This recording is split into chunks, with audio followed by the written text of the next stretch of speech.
Today we are going to discuss about a monostable multivibrator using 555 timer IC. This is the connection diagram of a 555 timer IC as a monostable multivibrator circuit. This monostable multivibrator circuit is also known as monoshot or one-shot multivibrator or univibrator. Then we know a monostable multivibrator has one stable state and one quasi-stable state. Normally, the output of the monostable multivibrator remains in its stable state. That means when we switch on the circuit, its output will be in its stable state. Okay, and it will remain in that stable state until a trigger input is applied. When the trigger input is applied, the output of the monostable multivibrator changes from its stable state to quasi-stable state. Then it will remain in that quasi-stable state for a time duration determined by the external RC timing circuit. And after that time duration, the output of the monostable multivibrator will return back to its original stable state automatically, and then it will remain in that stable state until the next trigger input is applied. Now, to study about the working of this monostable multivibrator using 555 timer IC, we need to replace this block with the functional diagram of 555 timer IC. We have already studied about the functional diagram of 555 timer IC in detail in our previous class. You can go through that video class to get clear idea about the functional diagram. So here we are going to replace this 555 block with its functional diagram. Before going to that, consider this connection diagram. Here we can see the 8th and 4th pin is connected to VCC.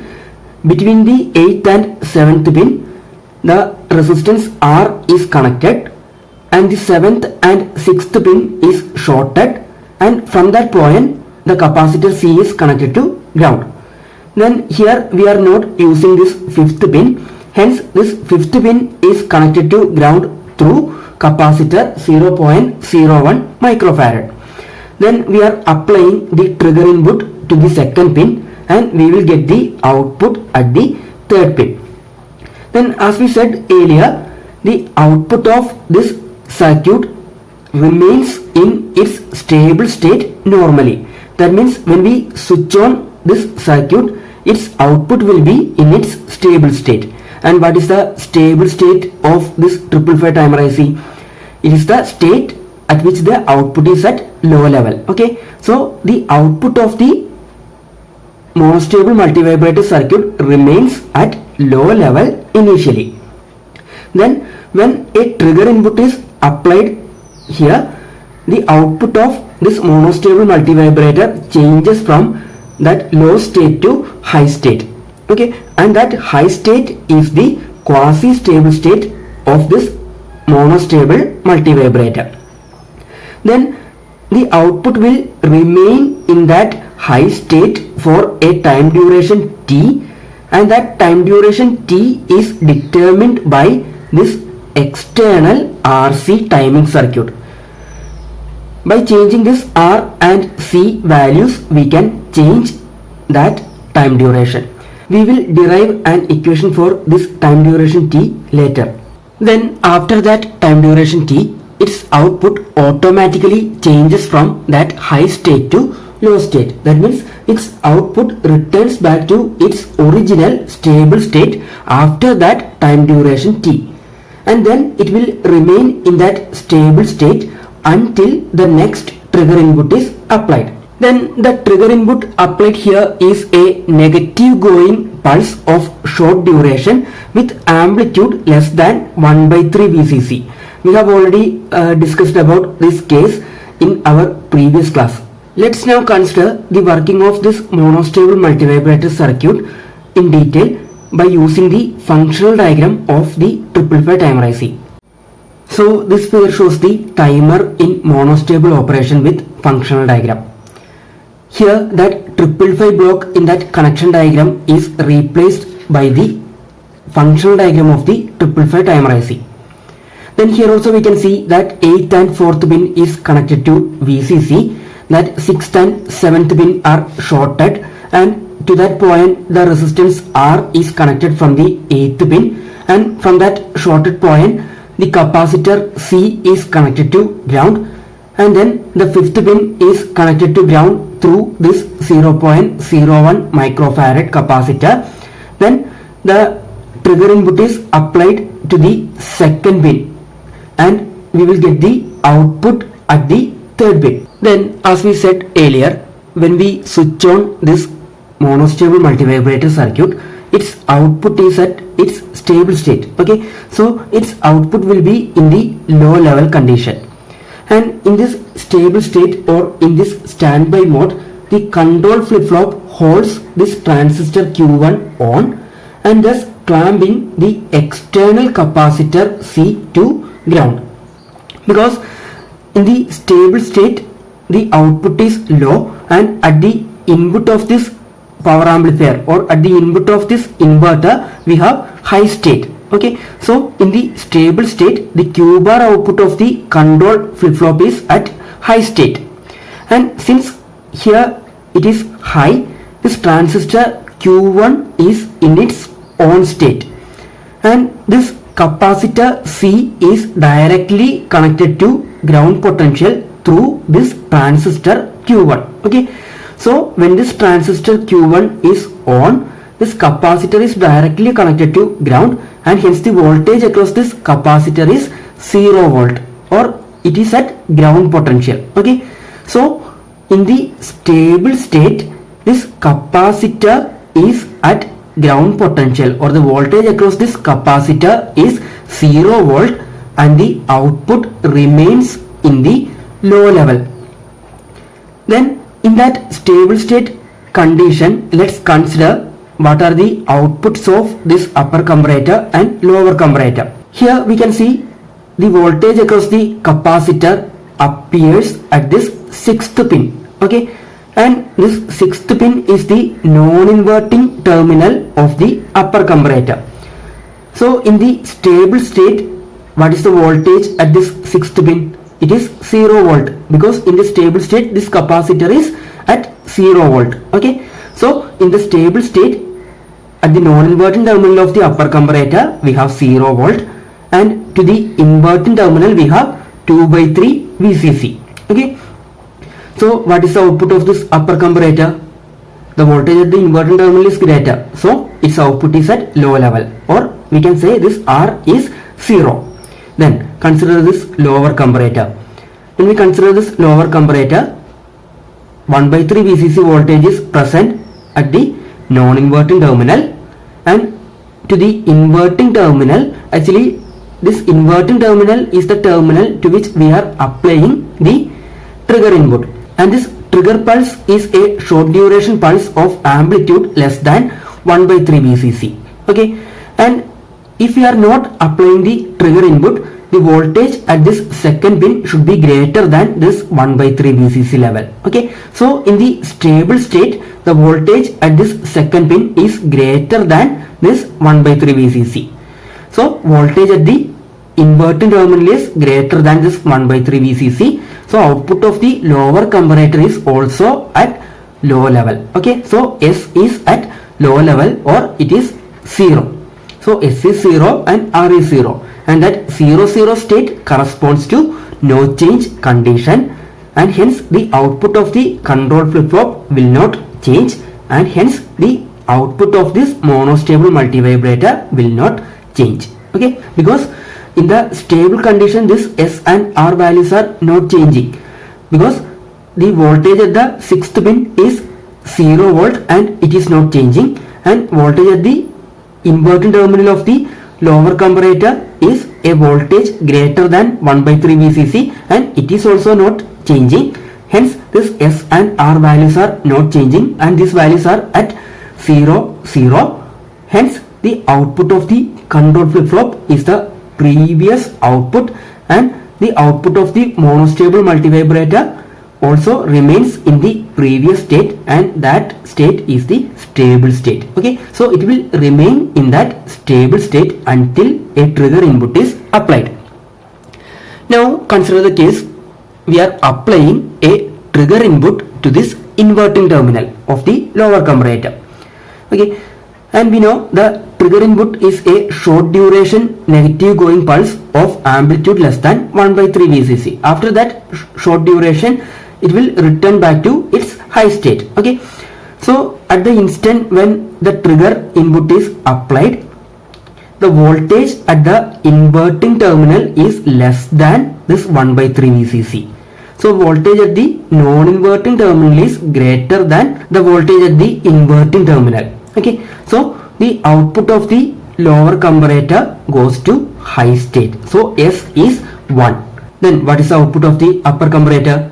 At the instant the trigger pulse is applied, the voltage across this capacitor C is 0. Okay, so here it is 0 voltage and here it is 2 by 3 VCC voltage. So output of the upper comparator is 0. So S is 1 and R is 0. So it will set this control flip-flop, and the Q output of the control flip-flop changes to 1, Q bar output changes to 0, and that is inverted, and at the output we will get a high state. Okay, and this high state is the quasi-stable state of this monostable multivibrator. And since this Q bar output is 0, this Q1 transistor goes to off state. So this capacitor C is now not connected to ground through this transistor Q1. Okay, so this capacitor C will start charging towards VCC through this resistance R. Okay, so this capacitor is now charging from 0 voltage towards VCC. Okay, so that is the quasi-stable state condition. Okay, so in that quasi-stable state, the output is at high level and this capacitor is charging towards that plus VCC through this resistance R. Let's now check the outputs of this upper comparator and lower comparator under this quasi-stable state condition. So under this quasi-stable state condition, when we consider this capacitor is actually charging from 0 towards VCC, and actually during that quasi-stable state condition, the voltage across this capacitor is less than this 2 by 3 VCC. Okay, it is not yet reached to this 2 by 3 VCC. So voltage at the non-inverting terminal of the upper comparator is still less than 2 by 3 VCC. So this R value is 0. And as we said earlier, this trigger input is a short duration negative going pulse, and it is now returned back to its high state. Okay, so here we have a voltage greater than this 1 by 3 VCC voltage. So voltage at the inverting terminal is greater than this 1 by 3 VCC voltage. So S is 0.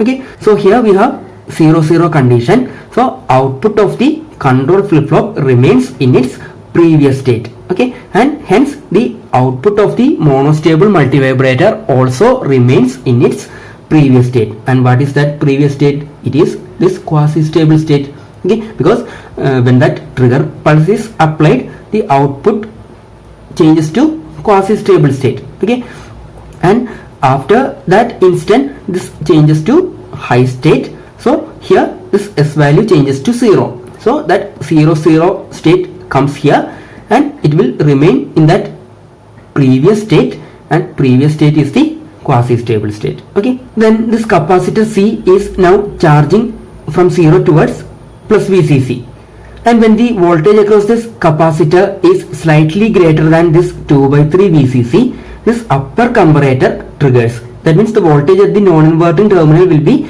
greater than the voltage at the inverting terminal, and the output of the upper comparator changes to high state. So R will be 1 when the voltage across this capacitor is slightly greater than 2 by 3 VCC. Then at that time, what is the output of this lower comparator?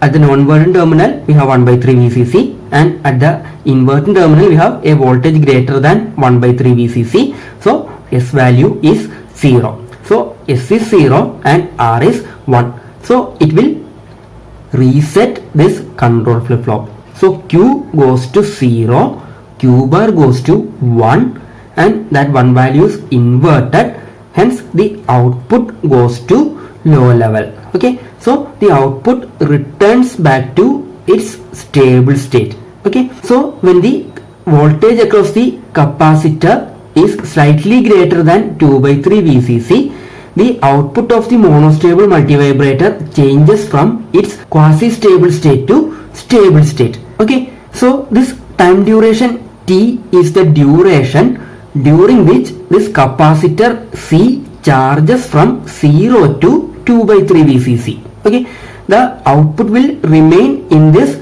high state for a duration taken by this capacitor to charge from 0 to 2 by 3 VCC. When the voltage across this capacitor reaches 2 by 3 VCC, the output changes from quasi-stable state to stable state. Okay, and this time depends upon the value of capacitor C and this resistance R. Depending upon this RC time constant, the time taken by the capacitor to charge from 0 to 2 by 3 VCC will change, and hence depending upon this RC time constant, this time T will change. Then when the voltage across this capacitor is greater than that 2 by 3 VCC, this Q bar output goes to high state, and when a high comes here, this Q1 transistor goes to on state. Okay, so this Q1 is on now. So this capacitor is directly connected to ground through this transistor Q1, and hence this capacitor will suddenly discharge to ground potential or 0 volt. Okay, because there is no resistance between this capacitor and ground. Only the resistance that comes is the resistance of this transistor Q1, and it is very small value and we can neglect that resistance value. Okay, so this capacitor will suddenly discharge to ground potential. Okay, so at the instant the output changes from its quasi-stable state to stable state, this capacitor also discharges to ground potential or 0 volt. Okay, and that 0 volt appears at this 6th pin. So the voltage at the non-inverting terminal of the upper comparator is 0, and the voltage at the inverting terminal is 2 by 3 VCC. So R value goes to 0, and when we consider this lower comparator, its non-inverting terminal is connected to 1 by 3 VCC, and the value at the inverting terminal is greater than 1 by 3 VCC. So the output of the lower comparator is also at 0. So this S and R values are at 0 condition. So its output remains same. Its output is the previous output. Okay, and also the output of the monostable multivibrator remains same. So it will remain in that low state until the next trigger pulse is applied. So this monostable multivibrator circuit is used to generate a high pulse for a duration of T. Okay, it cannot generate a square wave by its own. Okay, when we apply a trigger input, then it will generate a high pulse for a duration of T. Let's now consider the working of this monostable multivibrator circuit with the help of this timing pulses. As we said earlier, when we switch on this 555 circuit, its output remains in its stable state. Okay, so normally its output is in this low level. Okay, and when a trigger input is applied, its output changes to its quasi-stable state. Okay, so its output will changes to its high state when a trigger pulse of amplitude less than 1 by 3 VCC is applied. Then it will remain in that quasi-stable state for a time duration determined by that external RC circuit. Okay, and it is the time duration taken by that capacitor to charge from 0 to 2 by 3 VCC voltage. When the voltage across that capacitor reaches that 2 by 3 VCC voltage, the upper comparator triggers and the output changes to its stable state. Okay, so its output changes from its high state to low state. Okay, and at that time that transistor Q1 goes to on state and the capacitor will suddenly discharge to ground potential. Okay, here the discharging is sudden discharge. There is no time delay for the discharging. Okay, because there is no resistance connected between the capacitor and the ground. Okay, now let's look what will happen if we apply another trigger pulse within this T duration.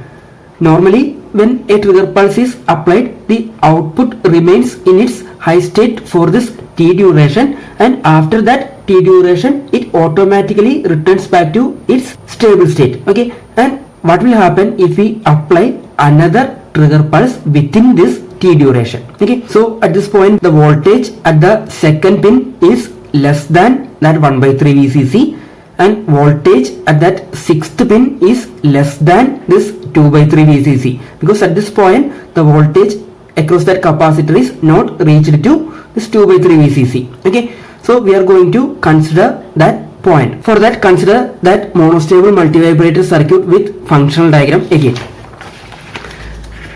So here we are applying the trigger input within that T duration again. Okay, so the voltage at the second pin is now less than this 1 by 3 VCC.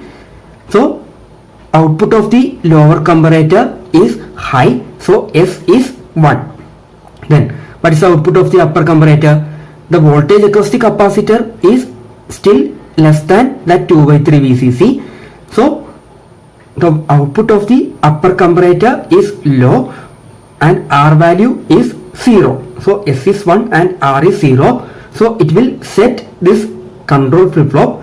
So Q output goes to 1, Q bar goes to 0, and the output of this monostable multivibrator goes to high state. But we know the output is already in its high state, so no change will occur here. Okay, so when a trigger input is applied within that T duration, no change will occur because the output is already in its high state. Okay, so when we apply a trigger input within this T duration, the output has no change. Okay, and the capacitor voltage also has no change because the Q bar output is at 0 level and the transistor is off state and the capacitor continues charging towards that VCC point. Okay, so this additional trigger pulse has no effect on output. Then to get the proper monostable operation with the 555 timer, the negative going trigger pulse width should be kept shorter compared to the desired output pulse width. Now let's consider what will happen if we apply a reset pulse to the fourth pin. We have already studied that the reset pulse is a pulse of amplitude less than 0.4 volt. Okay, so when a reset pulse is applied, we know the 555 timer IC will reset. Hence this monostable multivibrator circuit will also reset and its output goes back to its stable state, because we have already studied that when a reset pulse is applied, this V reference will reach the input of this power amplifier, and this V reference is a positive voltage and the output goes to low level, and due to this positive voltage the transistor Q1 goes to on state, and hence this capacitor C also discharges to ground potential. Okay, so when the reset pulse is applied, that V reference voltage will appear at the input of that inverter, and that V reference is a positive voltage and that positive voltage is inverted and the output will be at 0 level. Okay, and due to that V reference voltage, the transistor Q1 goes to on state and hence the capacitor C is now connected to ground through that transistor Q1, and hence at this point the capacitor will discharge to ground potential. Okay, hence the capacitor will discharge to ground potential. It will not reach that 2 by 3 VCC voltage. Okay, because at this point the reset pulse is applied and due to that reset pulse, that V reference voltage appears at the base of the transistor Q1 and the transistor Q1 goes to on state. So the capacitor will discharge to ground potential. Okay, and this portion is not present. Okay, now let's derive an equation for this time period T. This time period T is the duration in which the capacitor charges from 0 to 2 by 3 VCC. So for the derivation of this T, we are considering the instantaneous voltage equation for a capacitor during charging or discharging. Let's consider that equation. We know the instantaneous voltage across a capacitor when it is charging or discharging is given by Vc of t is equal to V final plus V initial minus V final into e raised to minus t by Rc. And here when we consider this case, the initial voltage is 0 voltage. And what is the final voltage? The capacitor is trying to charge towards VCC. So the final voltage is VCC. And we can see at time t, the voltage across the capacitor is 2 by 3 VCC. So we need to substitute these conditions in this equation. Okay. So here V final is VCC, V initial is 0, and at time t equal to t, Vc of t is equal to 2 by 3 VCC. Okay. Then consider these conditions in this equation. So it is 2 by 3 VCC is equal to V final plus 0 minus VCC into e raised to minus capital T divided by RC. Okay. Then here we can write this as VCC into 1 minus e raised to minus t by RC. Then we can cancel this VCC from both sides. Then we will get 2 by 3 is equal to 1 minus e raised to minus t by RC. Okay. Then we can rewrite this equation as e raised to minus t by RC is equal to 1 minus 2 by 3. Okay. And this 1 minus 2 by 3 is 1 by 3. Then take the natural logarithm on both sides. Then here we will get minus t by RC, and that is equal to natural log of 1 by 3. And the value of natural log of 1 by 3 is minus 1.09 or minus 1.1. Okay. Then from this we can write t is equal to 1.1 RC. Okay. So the time duration t in which the monostable multivibrator circuit remains in its quasi-stable state is given by t is equal to 1.1 RC. So we can see it depends on that external timing circuit RC. Now let's consider the monostable multivibrator circuit to avoid positive pulse triggering. To prevent the mistriggering on positive pulse edges, an R1C1 combination with a diode D can be connected between pin 2 and pin 8 as shown in this figure. The value of R1 and C1 should be such that R1C1 is smaller than the required pulse width. That means that time constant R1C1 should be smaller than the required pulse width T to avoid this mistriggering effect. Then during the positive edge of the trigger pulse, the diode D gets forward biased and it limits the amplitude of the positive spike to 0.7 volt, which is less than 1 by 3 VCC to trigger the lower comparator. We need to obtain the triggering at this negative edge. Okay. So to avoid the mistriggering that occur at this positive edge, we are connecting this R1C1 and D combination, and this R1C1 value should be taken smaller than the required pulse width. And during the positive edge of the trigger pulse, this diode D gets forward biased and it limits the amplitude of the positive spike to 0.7 volt, and that voltage is less than the 1 by 3 VCC voltage, and hence the lower comparator will not trigger during that positive edge. Okay.